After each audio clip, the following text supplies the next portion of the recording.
इस दिवस की अगली कड़ी में मैं डॉक्टर विकास त्रिपाठी गुवाहाटी यूनिवर्सिटी के सर हैं, उनको मैं आमंत्रित करता हूँ। सर कई पत्र पत्रिकाओं में शोध प्रकाशित हो चुके हैं कि इंडिया टुडे और कई टीवी वगैरह में इनका प्रकाशन है, ये उसका निर्देशन भी करते हैं। सर को मैं सादर आमंत्रित करता हूँ। सर विकास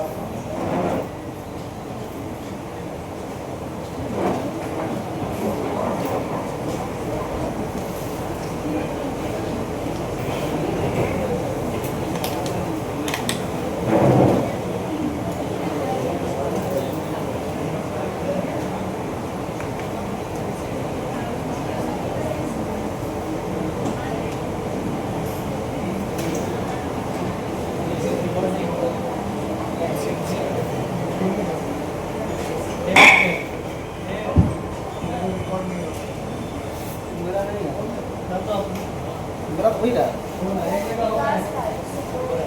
हो रहा है चल रहा है यथार्थ जी वहाँ देखिए रिकॉर्ड है चेक कर लीजिए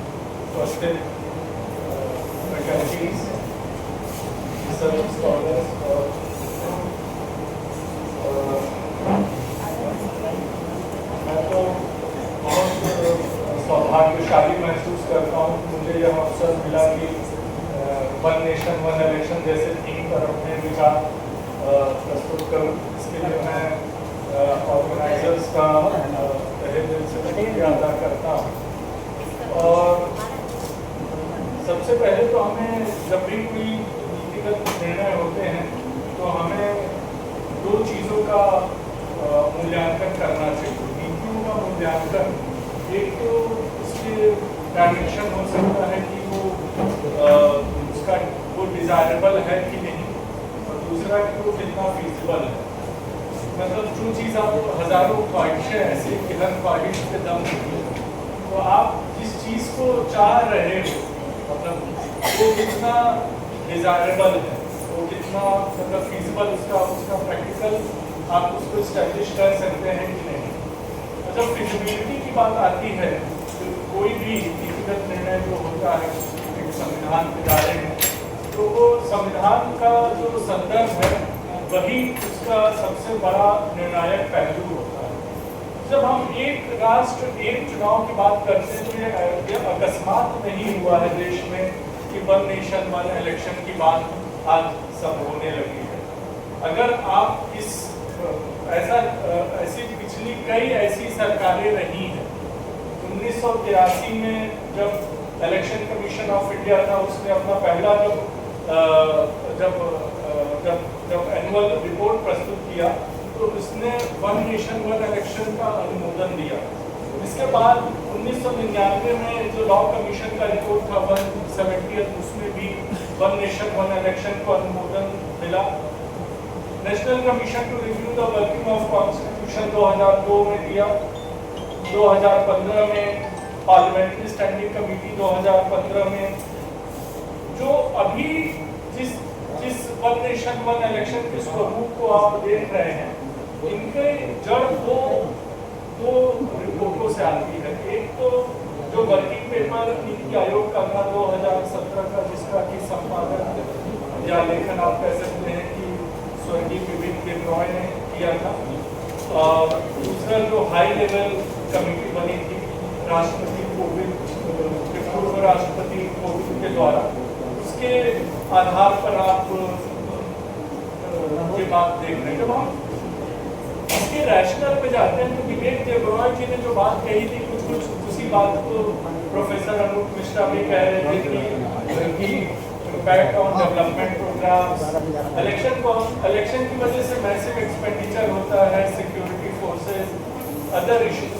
मैं बड़ी प्रैक्टिकल बात करता हूँ। भारत के अंदर वोटर टर्नआउट में कम से कम एक अनुमान लगाया जा सकता है कि 5 से 7% का उछाल आएगा अगर वन नेशन वन इलेक्शन जैसी सुविधाएं हो। आज मैं आसाम में रह रहा हूँ, मैं वोटर काशी का।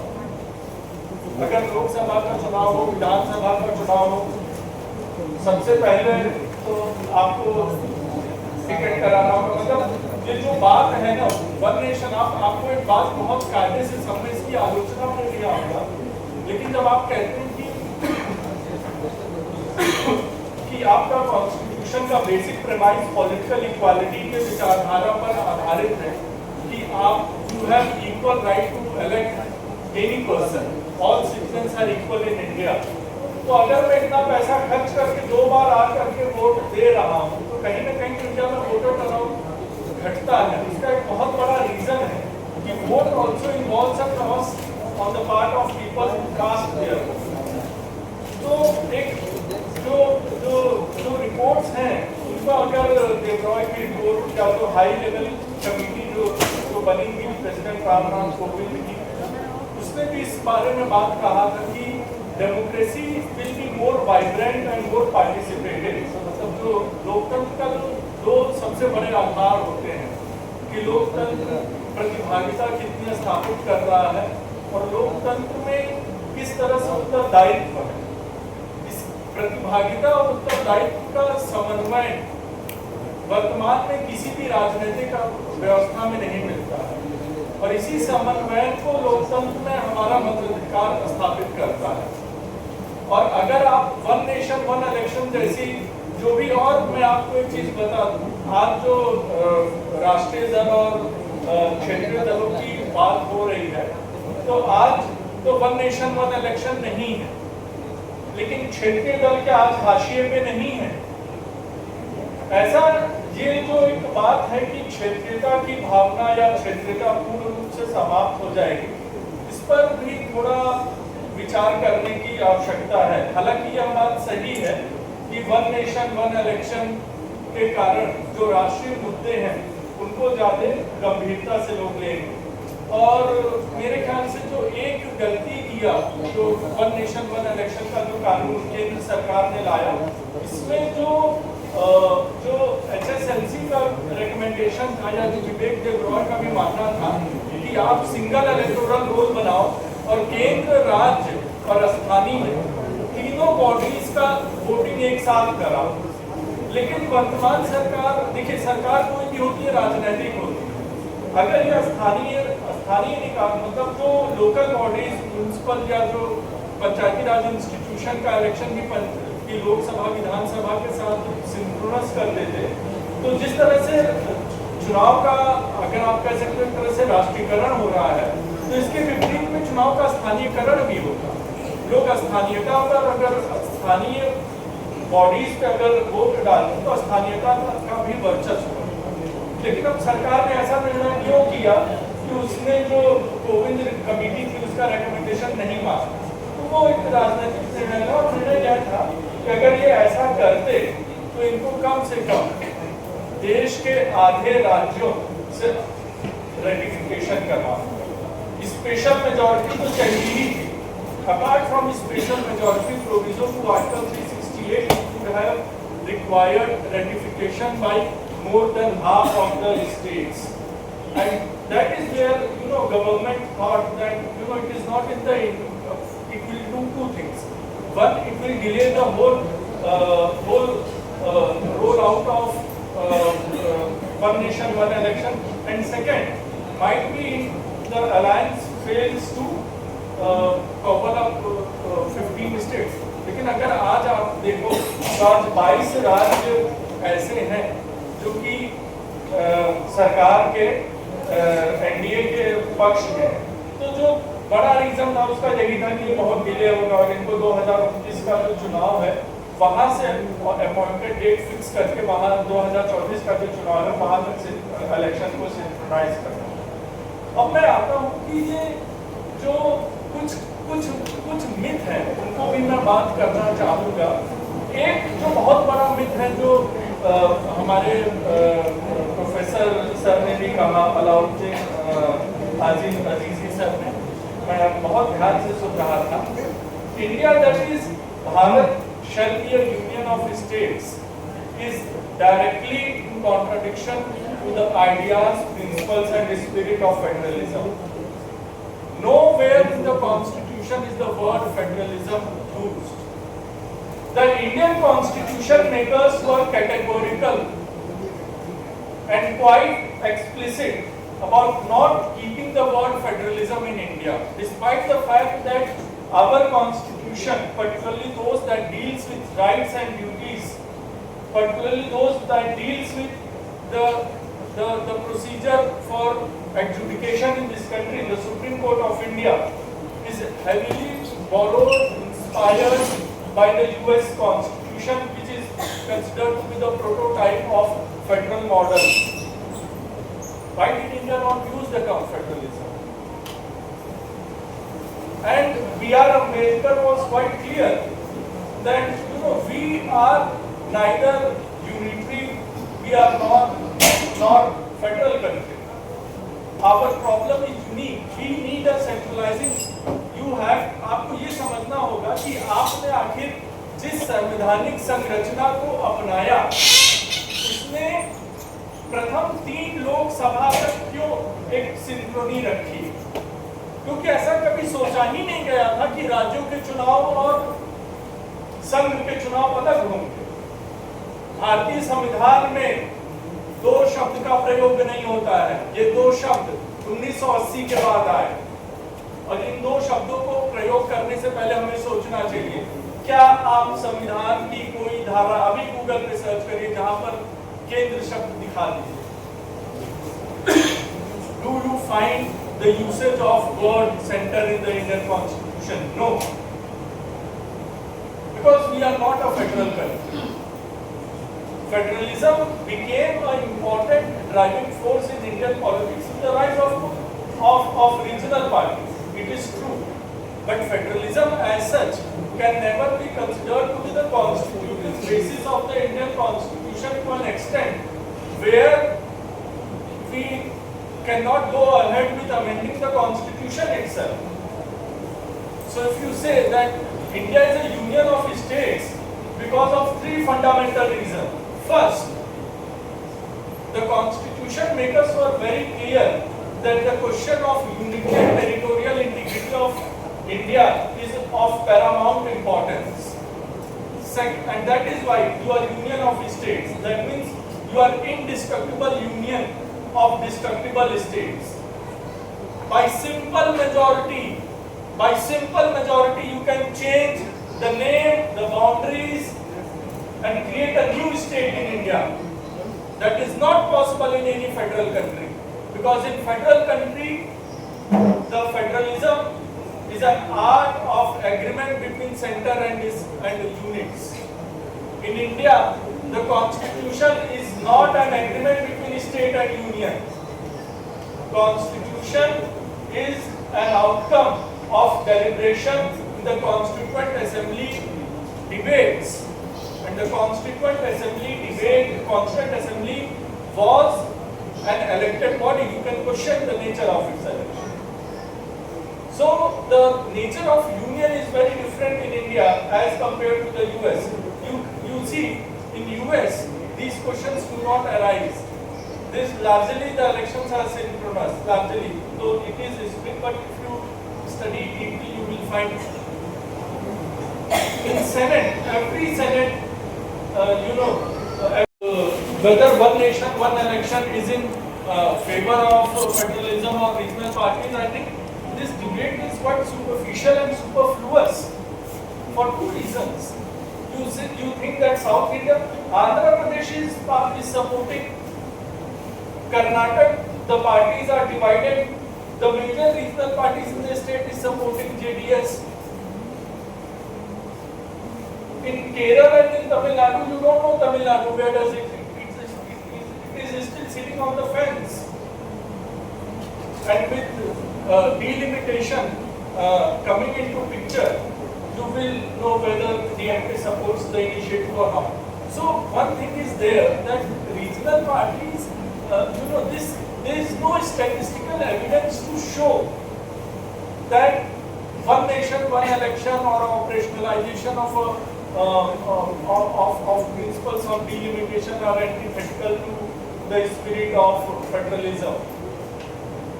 Because there are more regional parties that are supporting such initiatives than those that are opposing. If you clearly see the number of parties which are supporting it in the parliament. Now, second thing, and which is my problem is not with federalism. I'm very clear. My problem is not with federal aspect. I think the complication lies elsewhere.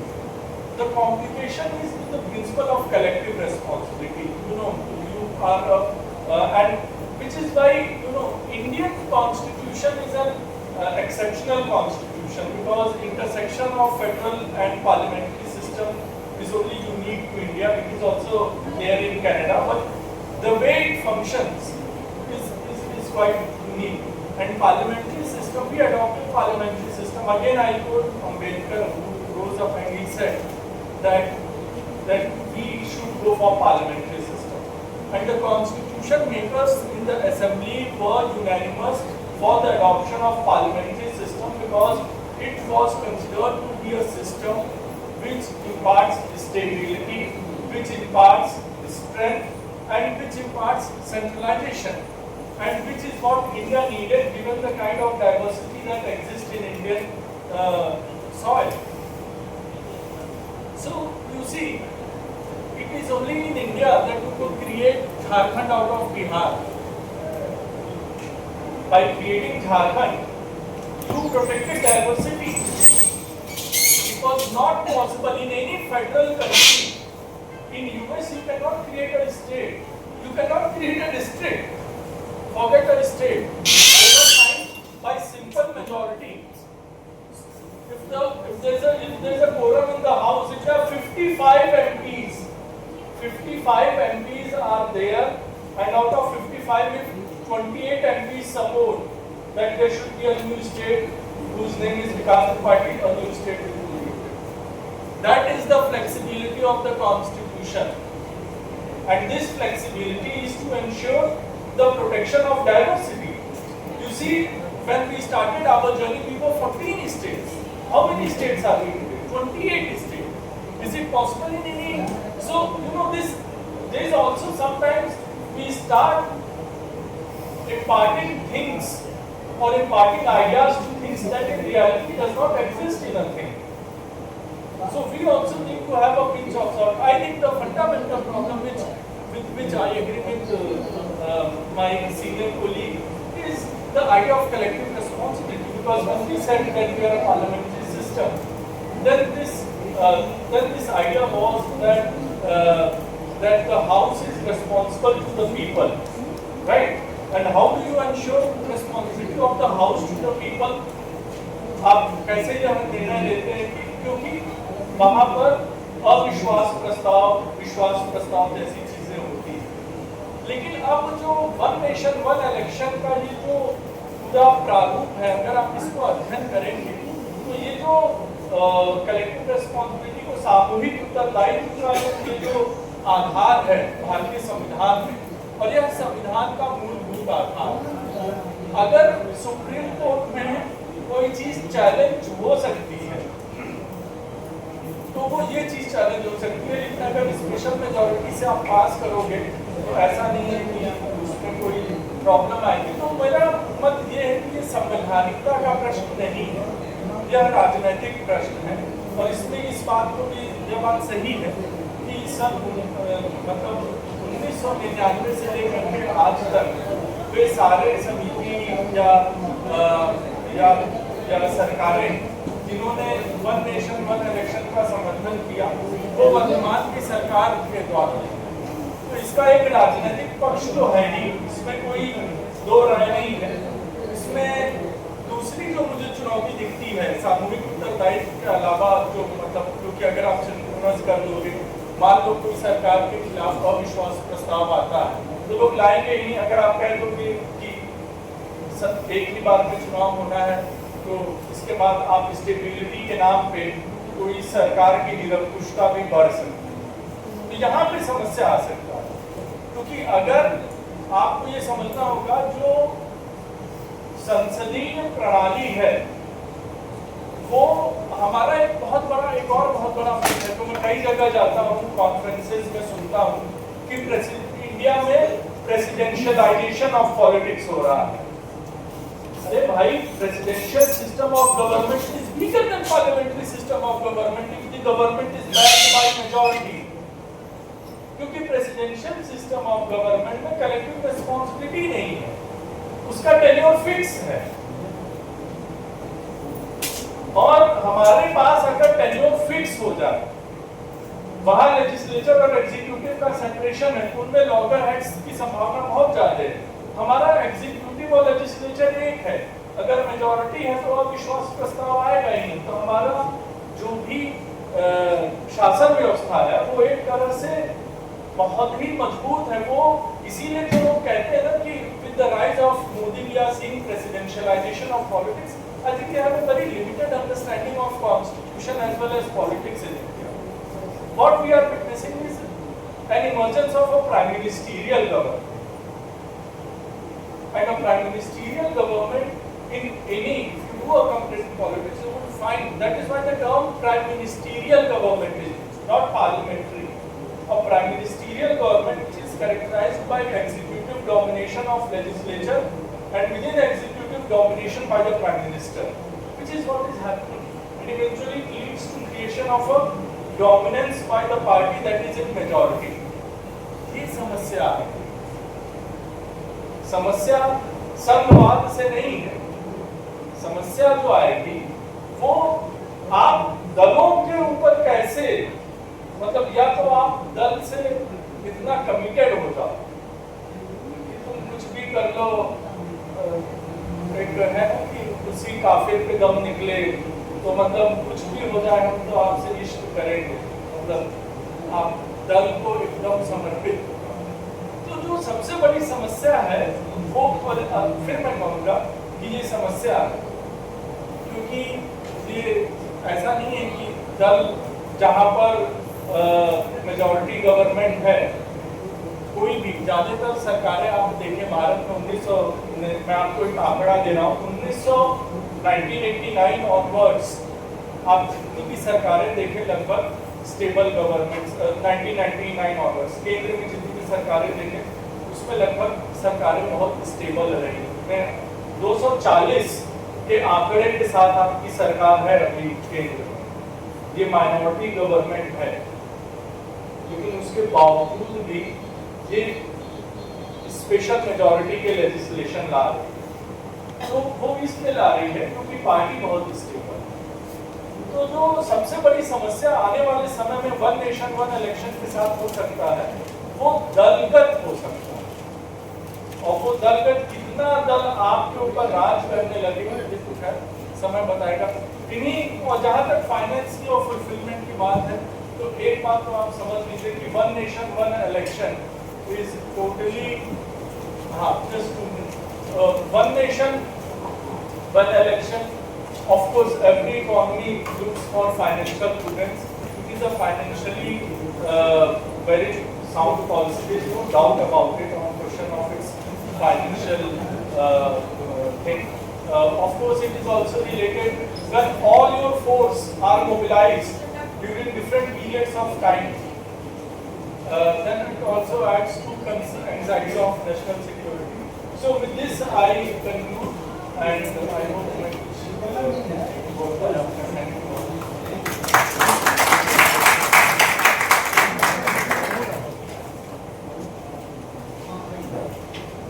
धन्यवाद professor विकास Tripathi sir.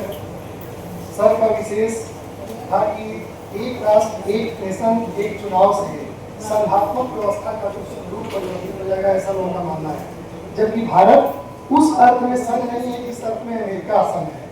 संघात्मक व्यवस्था की पूरी विशेषताएं हैं, to party system है, separation of power है, Indian constitution है, सब कुछ है। लेकिन भारत और अमेरिकी की संवैधानिक व्यवस्था में थोड़ा सा अंतर है। अमेरिकी संघात्मक व्यवस्था जो है वहाँ पे पहले संघ बना, पहले राज्यों का निर्माण हुआ और इसके बाद संघ का निर्माण हुआ, यानी कि नीचे से पावर ऊपर जाती है। जबकि भारत की व्यवस्था से, भारत की जो संघात्मक व्यवस्था है, यहाँ पे संघ का निर्माण पहले हुआ, पहले सेंट्रल का निर्माण हुआ और सेंट्रल के बाद शक्तियाँ नीचे जाती हैं। इसलिए India that is Bharat side union of states, Bharat राज्यों का एक संघ है। सर ने बिल्कुल ठीक ढंग से इसकी व्याख्या की कि भारतीय संविधान में कहीं भी संघ की व्यवस्था नहीं है, यूनियन ऑफ स्टेट का है। इसलिए सबका शानदार इस पर विचार रहा और मैं संजय सर को धन्यवाद देता हूँ। समय का विशेष महत्व रखा जाए और अगली कड़ी में जी कुछ लोगों के क्वेश्चंस हुए हैं। Thank you sir. They are free to ask. Thank you sir. मेरे क्वेश्चन है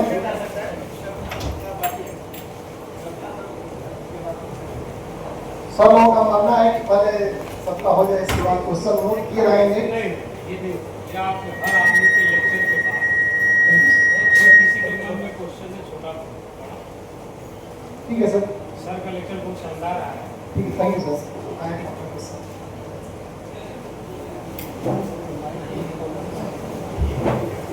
धन्यवाद सर। सबकी आज्ञा से मैं छोटा सा प्रश्न पूछना चाहूँगा प्रोफेसर त्रिपाठी से। जैसे त्रिपाठी जी ने बताया कि फेडरल शब्द का कहीं प्रयोग नहीं है हमारे संविधान में, बात सही है। अमेरिका के संविधान में भी इसका कहीं प्रयोग नहीं है, लेकिन क्लासिकल एग्जाम्पल माना जाता है। अगली बात मैं ये कहूँगा कि फेडरलिज्म हमारे कॉन्स्टिट्यूशन में लेक्सिकॉन में नहीं आता, लेकिन केशवानंद भारती केस, एसआर मुंबई केस में इंटरप्रिटेशन में ये बताया गया कि हमारे संविधान का बेसिक स्ट्रक्चर है। ये कैसा पैराडॉक्स है? आज इनकार तो नहीं किया जा सकता कि फेडरलिज्म हमारे कॉन्स्टिट्यूशन का एक मजबूत पिलर है, बेसिक स्ट्रक्चर है, जजों की भाषा में मान लेते हैं लोग। नॉर्मेटिव आइडिया के लेवल पे फेडरलिज्म एक शासन का बस प्रकार ही नहीं है। दो तरह के लेवल होते हैं, या 3 या मल्टी लेवल गवर्नेंस होता है। फिलोसॉफिकल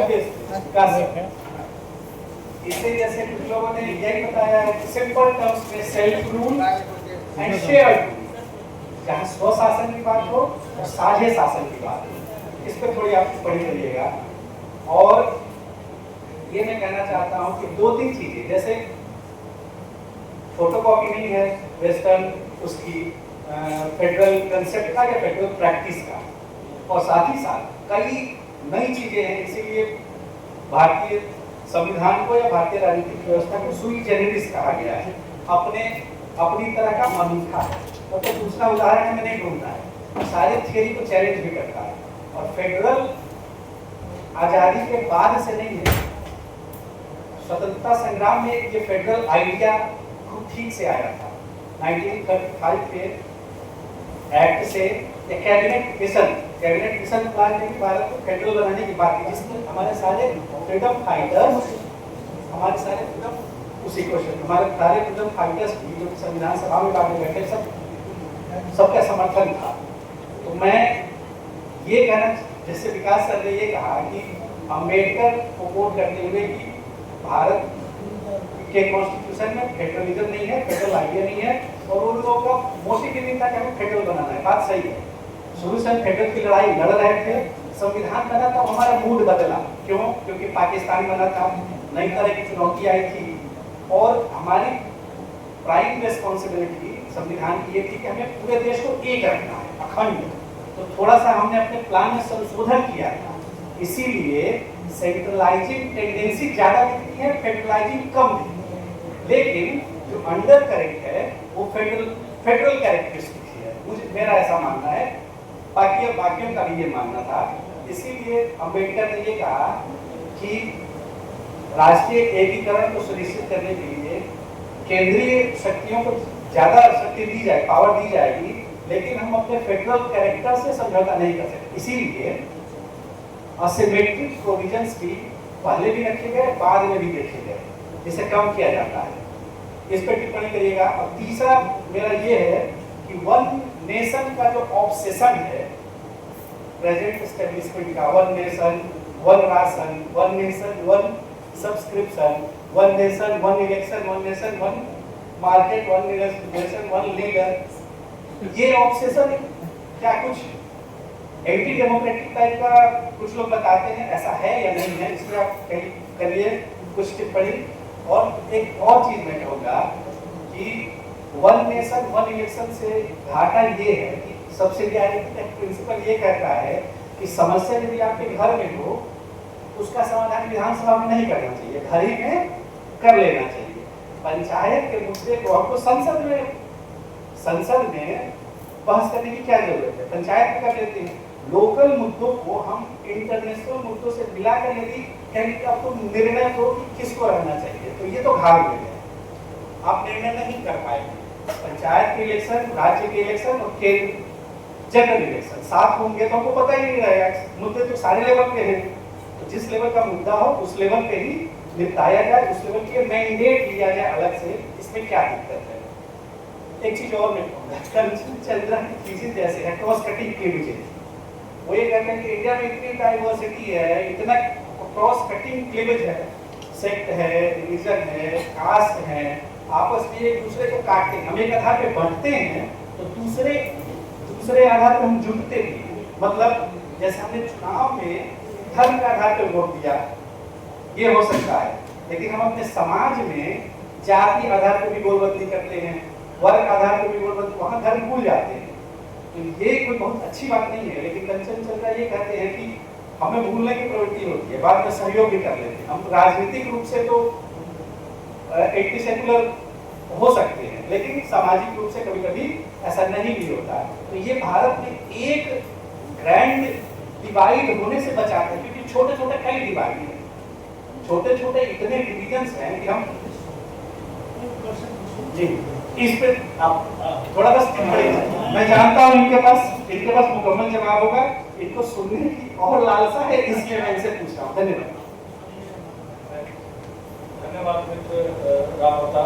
सबसे पहले तो जो सबसे पहला प्रश्न है कि जो टर्म फेडरल है वो अमेरिकन कॉन्स्टिट्यूशन में नहीं है, लेकिन हमारे कॉन्स्टिट्यूशन में आपको ये समझना होगा, जब हमारे संविधान का निर्माण किया जा रहा था तो इस पर डिबेट हुआ था कि हम फेडरल हैं कि नहीं है, और यह कोई एक एक्सीडेंटल फैक्ट नहीं था कि हमने यूनियन ऑफ स्टेट्स अपनाया। जब हमने यूनियन ऑफ स्टेट्स अपनाया तब हमने इस बात को रखा कि हम फेडरल नहीं हैं, हम यूनियन हैं, हम यूनिटरी नहीं है, हम यूनियन।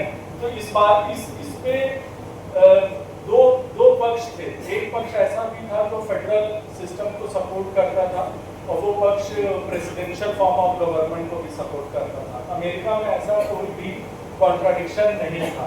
उन्होंने जो कॉन्स्टिट्यूशन अपनाया उसका बेसिस थॉमस जेफरसन द्वारा लिखित पेपर था द फेडरल सेंटिमेंट।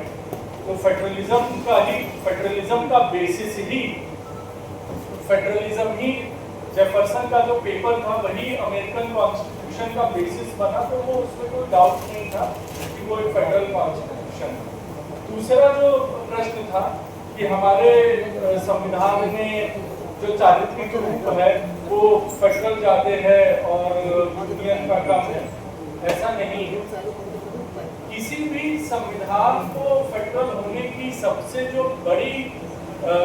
सबसे बड़ा जो पावर होता है वो अमेंडमेंट ऑफ द कॉन्स्टिट्यूशन होता है। और हमारे कॉन्स्टिट्यूशन में जो जितने भी प्रोविजन है, जो भी उनको अमेंडमेंट के लिए हैं, वो किसी भी फेडरल कॉन्स्टिट्यूशन से बहुत ही डाइल्यूट है।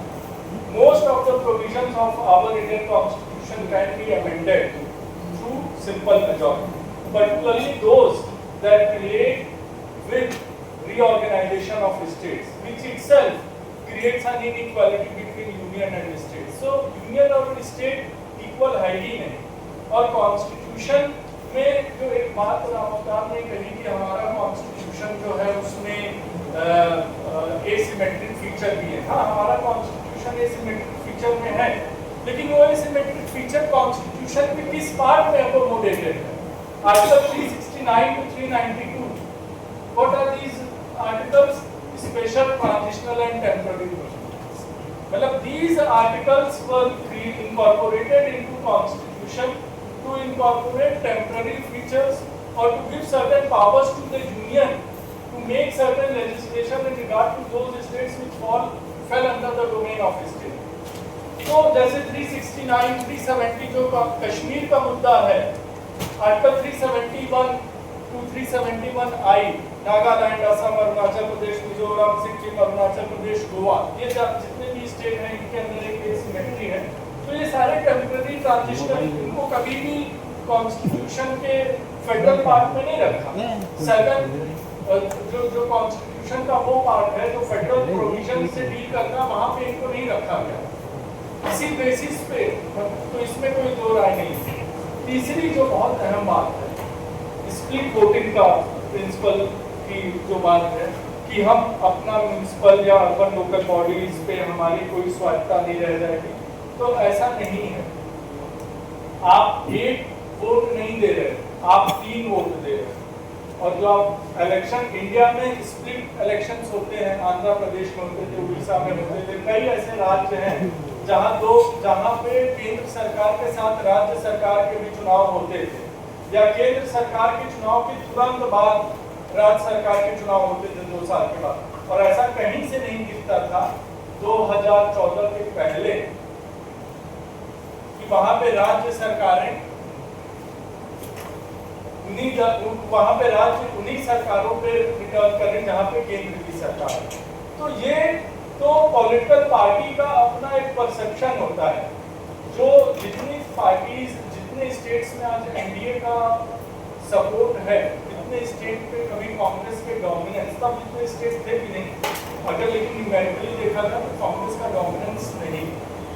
तो ये मतलब स्प्लिट वोटिंग इंडिया में बहुत रैंपेंट रहा है। ऐसा नहीं कि वन नेशन वन इलेक्शन आ जाएगा तो पीडीपी खत्म हो जाएगा या डीएमके खत्म हो जाएगा। मतलब इसमें कुछ पार्टीज चैलेंज होंगी जो specifically single caste based parties, और वो इसलिए नहीं चैलेंज होगी क्योंकि वन नेशन वन इलेक्शन आ जाएगा, वो इसलिए चैलेंज होगी क्योंकि उन्होंने वो चैलेंज फेस कर रहे हैं।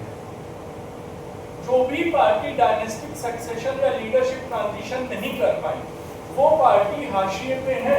अब आप देख लो, मैंने आर्टिकल लिखा भी था इंडिया टुडे पे है, why are regional parties declining in India. So जब अभी तो वन नेशन वन इलेक्शन नहीं आया, लेकिन रीजनल पार्टीज तो डिक्लाइन कर रही है, तो उसका कोरिलेशन कैसे एस्टैब्लिश करें? और उसकी कोई सपोर्टिव एविडेंस बेस्ड स्टडी नहीं है कि one nation one election would lead to withering away of regional parties. और एक क्वेश्चन था,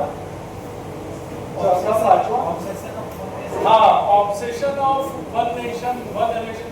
ये मैंने जो आपसे कहा, ये obsession is about a dominant party system, that one party, that is what I am telling you, कि एक पार्टी का डोमिनेंस जो चल रहा है वो अपने आप को एस्टेब्लिश रखना चाहती है, इसीलिए वो अपना एक, जितना आइडियोलॉजिकल होगी पॉलिटिक्स, आप देखो जितनी आइडियोलॉजिकल होगी पॉलिटिक्स, जितना मेजॉरिटी पे जो प्रेजेंट एनडीए गवर्नमेंट रहेगी, जितना अधिक जो सिंगल लार्जेस्ट अपोजिशन पार्टी है उसका अपना अलायंस जुटाने में कठिनाई होगी। ये पॉलिटिकल गिमिक है जो वो लोग कर रहे हैं, हर चीज में नेशन को जोड़ना, हर चीज को, हर एक चीज को नेशन से जोड़ देना। एक्चुअली बात ये है कि राष्ट्रीयता का प्रश्न सबसे मूल प्रश्न बना देना देश।